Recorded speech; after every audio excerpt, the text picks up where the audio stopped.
On today's PMEA's Take Note podcast, we are talking some real-life advocacy strategies that I guarantee you'll walk away from this podcast with some new ideas. All on today's PMEA's Take Note podcast.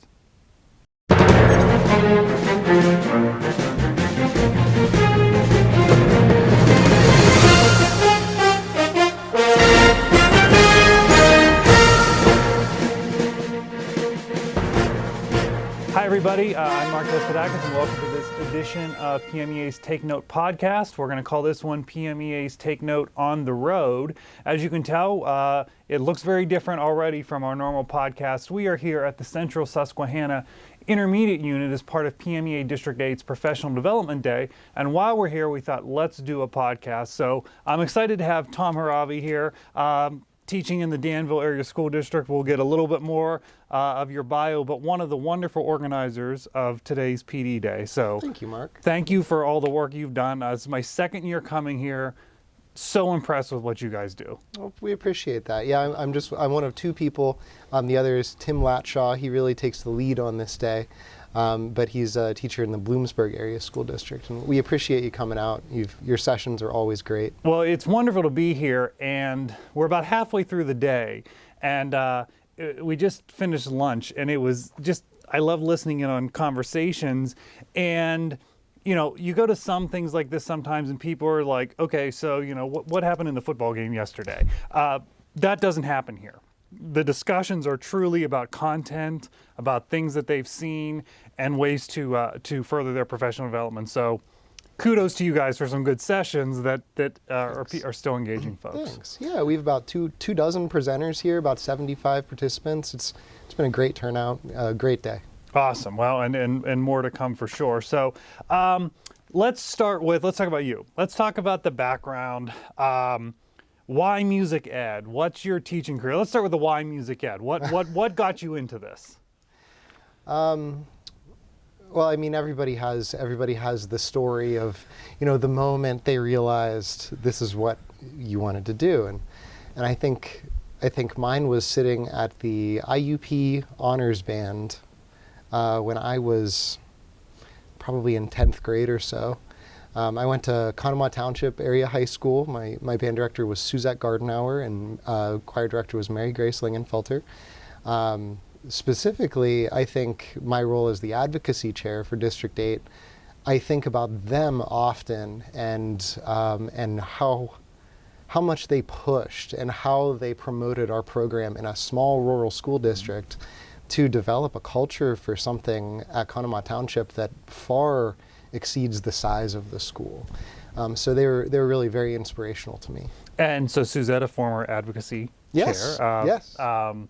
Retired now, but obviously did wonderful things in the program there. So then let's talk about your teaching career. What's you know, that was kind of your why do it, but then what's the sketch of your career trajectory? Well, I got my undergrad degree at IUP. And my first job was at Du Bois Area High School here in Pennsylvania. I was there for 2 years. They hired me and on the spot said, we're expecting you to build the band program. The numbers had decreased. When I came in, there was about 28 kids in, and they said, we're really looking for you to bring this up to about 50 or 60. And I'm really pleased to say within 2 years, I had those numbers on the roster. It was a tremendous learning experience for me. I'm very grateful to my colleagues at Du Bois who taught me a ton of stuff. And then after that, I, for more personal reasons, I wanted to meet people. I grew up in a small town. I was teaching in a small town. All of my friends from college had moved down to Virginia and had these jobs in Northern Virginia. So I was lonely, and so I found a job at Stonewall Jackson High School in Manassas, Virginia, a large Title I school. It was a minority-majority school, about 60% Hispanic, about 70% economically disadvantaged students. It was a very different setting than any of my previous experience. I taught there for 2 years as well. I treasure that time and was not actually looking to leave there, but we had an opportunity come up. My wife My wife is from this area.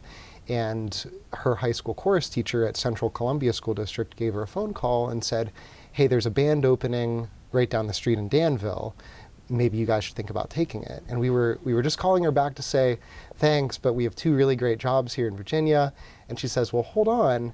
There's a second music opening that was in her specialty right here in Danville. So fortunately, we both got those positions. We have a house, a 4-month-old baby, and this is year 6 here. Yeah, and doing great stuff, obviously. So you were at the high school in Danville. Now you're at the middle school, correct? Yes. So we were able, this last year, we were able to add a music teacher to our staff, which was, of course, a piece of some of the advocacy parts that we'll talk about later. But we're very thankful for Laura Garside, who's the new high school band director. I'm taking over the 6 to 8 band at the middle school, as well as the 8th grade percussion ensemble and after school jazz band. So I would say, okay, you probably seem like much more refreshed and sleep more because you don't have to worry about a Friday night, but that is not the case, I presume, with a new baby in the house. Not last night. Not last night. All right, well, give it time, and then I'm sure that'll work out. So let's talk about advocacy. From a music educator's standpoint, how do you view what advocacy is? I always have a problem with the word, but I've never figured out what the right word is. Because I look at advocacy as a kind of a reactionary thing, or is viewed that way, but I think it can be it should be proactive. What is your perspective on kind of the general, what is advocacy?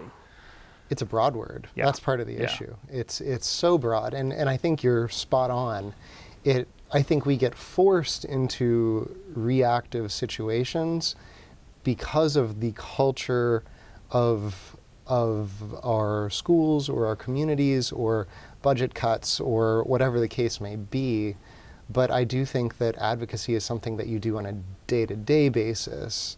And I think probably the chief component of building your program and really a culture for the arts is fostering that within your own students, demonstrating to your community, to your school, that you have value more than just what kids are in your program, but you're providing culture to your school, to your community, whatever the case may be. I think demonstrating that value is a huge part of what advocacy is and should be. And that's kind of like, showing up every day, right? And like, here's the good things happening in music education. Here's the good things happening in arts education.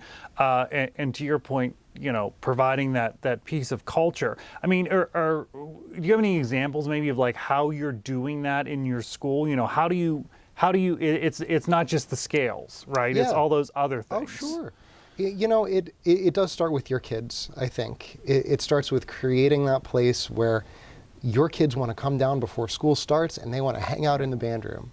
And they just want to be there for the music side of things, but also the social side of things, because it's their place. And once you have that established, once you have that going, they're going to take that home and they're going to talk about that band is so great, chorus is so great. That's where it begins. And then I think you expand by having concerts, by getting your brass kids, take them out to the town park and have a little quintet concert, or go to the retirement homes and do caroling and do those things that connect the community to what you do. I think that is so crucial, because when the time comes that budget calls into question what should be given certain places, what shouldn't, you want to be coming from a place of strength, that we provide this to our community, we provide this to our students. We can't deal with less. And I think so. A couple points off of that. You're teaching community to students so that when they're out there as adults in the real world, they're going to be more involved in their community because they had that, I want to hang out in the band room. And maybe that isn't always I'm going to be in a community band or something, but it is in some way being involved in community, because that very unique experience. I mean, the high school band, the high school orchestra, the high school choir are sometimes the largest, activity group, whatever, in a school, even in a middle school, right? Sure. So there's that built-in sense of community. But then to your point about, if the budget talks ever come up where there's a concern, well, you're growing folks now who are going to be taxpayers That's right. in a few years, and they can say, well, that was good for me. The kids now should have the same thing. That's right. So That's right. it is very smart to think that way Yeah. about building the community. Well, and then in terms of what's good for students, I think right now in particular, with this huge push towards social emotional learning, I think schools, I think it's really interesting because all these schools are now rolling out social emotional learning curriculums. And it's great. I mean, it really is. It's fantastic. We're having these conversations, we're doing these things, teaching these kids these concepts. I mean, no one is going to ask or say anything, but I mean, we've been doing this forever, right? Right. So I think that tack to take is also interesting because the curriculum that they're rolling out is often, okay, the kids are doing a worksheet on social emotional learning. Right. It has value. It has value. But when you have a kid working with their mind, with their hands, with their hearts in something, that is teaching it to them in a much different way. I mean, kids learn by doing, right? And they're learning to connect with themselves, with each other. I think that piece of it is really important and is something that's sometimes missed. You know, and with this social emotional learning push, if you really look at it and think about it, we've been doing this in music and art classrooms already, all these years. Yeah. We just weren't calling it Yes. that. It was just, Yes. it's part of, it's just built in. Yes. The community, the social, it's all built in. That's right. Okay, so let's talk a little bit about funding and some actual things that you were able to do in your district. So we talk a lot about Title IV funding. It's a huge push at the national level, and we've done a lot of work at the state level. If you go to advocacy.pmea.net, we have a whole Title IV funding toolkit to learn what it is, how do you get that money. So you've been around the conversations of Title IV for a while now, especially being on the Advocacy Council. So you really took it on and said, all right, I'm gonna try to get these funds. Tell us this story about what this process was for you. So Title IV funding is something that is guaranteed to school districts every year. It's an annual, it is not like ESSER funds, it is not something that's about to expire. Annually, every school is approved for a certain amount of Title IV funds. There are certain criteria of what schools have to do with it, but some of those things are providing equity and opportunity to students. Some of those things, as I recall, might be social emotional learning, or providing technology in your classrooms, things of that nature. Right. So to access those funds and to demonstrate to the district why they should come to me, it's looking at numbers. It's so equity and opportunity. I was able to say, okay, the PA Future Ready Index gives great statistics on schools, and it's super fast, user friendly. I was able to look really quickly and say, okay, we have a much higher percentage of economically disadvantaged students at our lower grade levels than we do in the high school. All right, so what that really means, if we're going to keep the band program going strong, we have to take this aging inventory of school instruments that we have for kids who can't afford to rent or buy, and we need to get them fixed or we need to get them replaced. Because once those kids get here, it's too late. Right. If I can't put a horn in their hand in 5th grade, forget it. Right. And they were receptive to that. They understood that because it's about, it does a couple things for them. It demonstrated the need. It justified how we could use and access some of those federal funds. And it showed that it's directly going to impact kids in the short term. So I was approved for $13,500 of repair and replacement of instruments. That's not school-based funds, totally from the federal government, and we're in the process right now. So let's just review some of the key takeaways here. So identify what the issue is, and it's not just, you know, like, boy, I would like a set of hand-hammered timpani for my high school band, just because. Well, I would. Yeah, you would, but, right, exactly. But that's not, that's probably not going to be allowable. You're identify a need because there is a reason for the need. What do you want? Why do you want it? And then what is the goal? What do you see as the outcome of this? That's because when the person you go and talk to, the federal programs coordinator in a district, has to fill out the forms. So let's demystify that, Lloyd. You didn't have to fill out any of these federal applications. I had to write one paragraph and put together a budget that was about 6 lines long. Yeah. Yep. Like that. The folks who are trained to do this in your district, who do grant writing and fill out the forms all the time, know how to do that part. Yeah. But part of what they have to do is say, what is the outcome? So they technically have to audit this, right? And this is you don't have to do this, but they have to be able to say, here's where the end of this is, and what does that look like? What does the end look like as far as a goal? Yeah. And you did that homework for them by saying, here is our short-term goal, but you've also identified a longer-term goal, which I would suggest to you that also helps you if you want to try this again. Sure. Because you're identifying that we're helping this program down the line, and as you see the numbers start to grow, that's what they want to see, because you were so smart in the data. The Future Ready PA Index, you identified the data. Data drives policy. Sure. Data drives change. Yep. And you were able to do that. I mean, this is the total textbook Title IV story. So let me ask you this then. Was this ever intimidating talking with the federal programs folks or the administrators in your district about this? Was this some big scary thing? No, it was so easy and so simple. And they were just like, oh, that's a great idea. So, yeah. No, go ahead. Oh, sure. They're always looking for ways to use these funds. That's right. And they don't always have them. Of the entire school, I was one of 2 people to ask for use of those funds this year. Yeah. It's amazing to me, and like it's okay that this is a secret that we still know about, right? But that a lot of other subject areas don't realize this yet.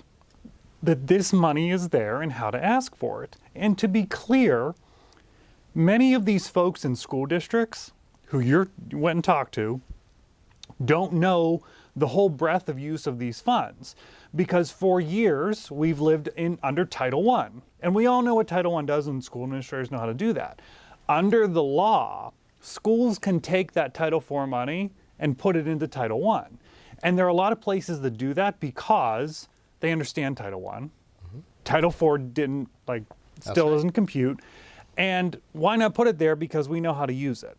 So when you can go to an administrator and say, I heard about this thing, and I would like to use it for this because we want to do this. This is the outcome.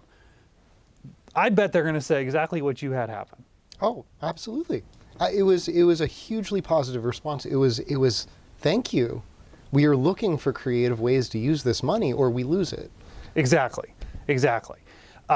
So, I mean, again, this is the textbook way of doing this. So let's talk about some takeaways then for looking for this type of funding. I mean, what's your thumbnail sketch? Where did you start? Did you know who your federal programs person was, or how did you go through to figure that part out? So I actually, I'm not sure if I knew who it was or not, but every school has one. Right. There's a federal programs officer. District I'm sorry, has every one. district, yes, excuse me.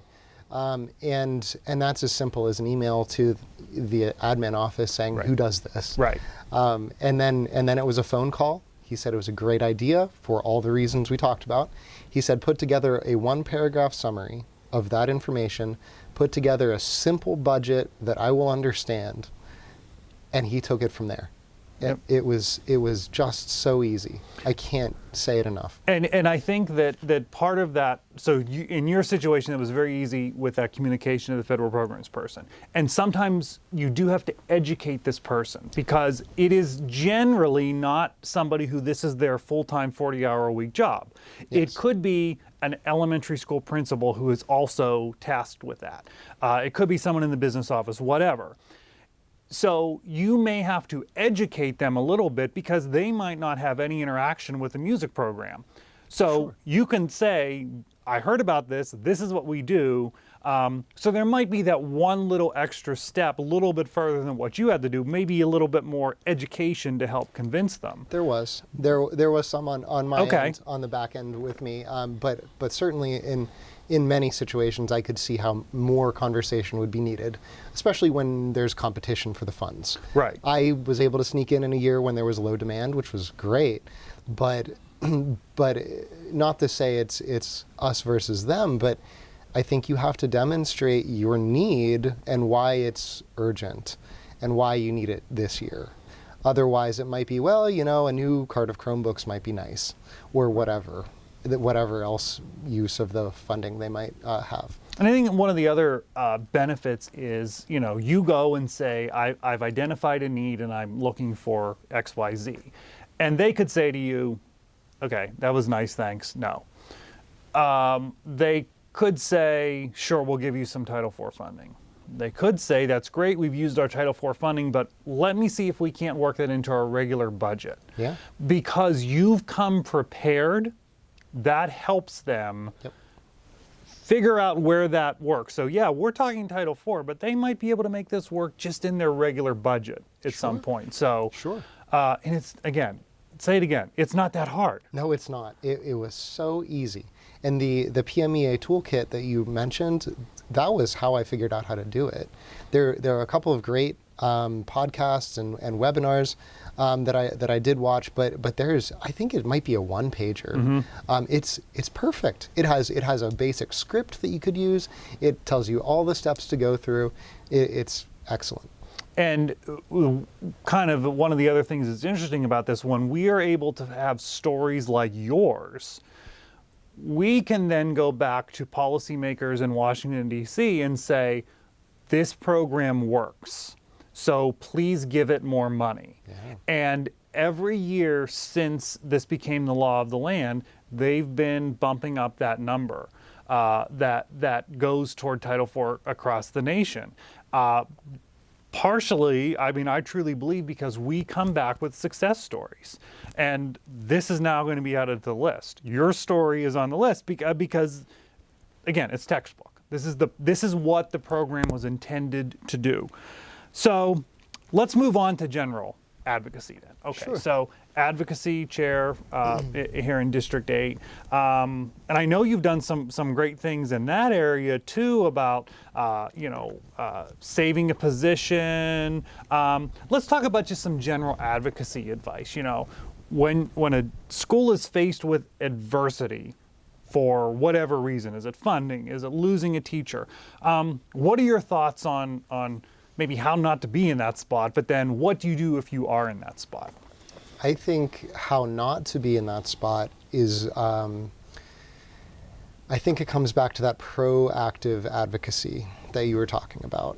I think it's a hard thing because in a lot of rural places, which we are now, and many of the 500 school districts in Pennsylvania there's always competition for funds. There's always budget cuts. There's always something else that is vying for priority. And it's that day-to-day demonstrating your value to the students, to the school at large, and to the community that has been the linchpin of much of my relative success. So I can't overstate how important it is to be that positive force in your school. Don't just go into your classroom, shut the door, give the downbeat, see you tomorrow. Right. It's so much more than that. You have to be an ambassador to the arts because we're artists and we can't forget what an important responsibility, I guess, that we have to our art and to its perpetuance in education and in our communities. So once you do find yourself in that spot, we had a situation this last year where I'm really pleased that as a PMEA district we were able to help this school save 2 music teaching positions. We of course have no right to show up at a school board meeting and say we are PMEA. But we were able to help provide some guidance to a parent group who was putting up an argument for why they needed to save these positions, why they couldn't consolidate, why they couldn't make band extracurricular, why those sorts of conversations were happening. And we were able to give them the information they needed, the data they needed regionally as well, because schools want to keep up with each other too. Mm-hmm. There is competition. You've got to keep up with the Joneses, you know. So we were able to collect data from all over the district, say this is what music staffing is all over the place, in similar schools, in bigger schools, smaller schools, all over the PMEA district. And I think that piece of it, nobody wants to look bad. Right. You know? And you never want to have to go and take it into a negative place. But you have to be willing to put those numbers out there, because how would they know otherwise? They're not going to go find them. Right. You have to show it to them, and you can't be afraid of that. So yeah, we certainly, I don't think PMEA District 8 is the reason those positions were saved, but I'm very proud of the fact that we helped with it and that they got a successful result out of it. I so appreciate in this conversation and in the Title IV conversation how much you talk about data. So that's really important for any music educator to keep track of some data on their program, for good or bad. Whatever the data is, you never know when you're going to need said data. So it is important to do that, and maybe it's an internal issue that you want to deal with, and maybe it's something like this. Your data can help a neighboring district in their program. So I really appreciate that your focus on that and your willingness to then collect all of that. Well, you know, you have to speak the language. Exactly. As music teachers, we are great about talking about the heart stuff, but that's where we go first, because that's literally where our hearts are. Right. But you have to speak the language, and the language of what schools make decisions on, you know, and that isn't heart-based more often than Exactly. not. And you may find some champions on a board who speak that language. Sure. But for those who don't, they're always going to speak these other languages of the bottom line and keeping up with the next district. I mean, I think that those are, and the bottom line, I mean, in music education, you know, in most instances, a music educator's teacher load is higher than and that's what music educators want, because they want more kids in their program. Absolutely. And that's also a piece of the puzzle to say, look at the bargain you're actually getting by having a music educator in this role. So again, I can't overemphasize the importance of data and what you've really done in that area. Oh, thank you. So, Tom, thank you for joining us and talking today. This is great, and my pleasure. I hope that folks got some really good takeaways here. I certainly did, and reframing thinking, which is so important. So, thanks for taking some time to talk to us. Thank you, Mark. I appreciate it. And thank you all for joining us on PMEA's Take Note podcast, again here on location from the Central Susquehanna Intermediate Unit. We want to thank our sponsor, the Grove City College Department of Music. We'll see you next time.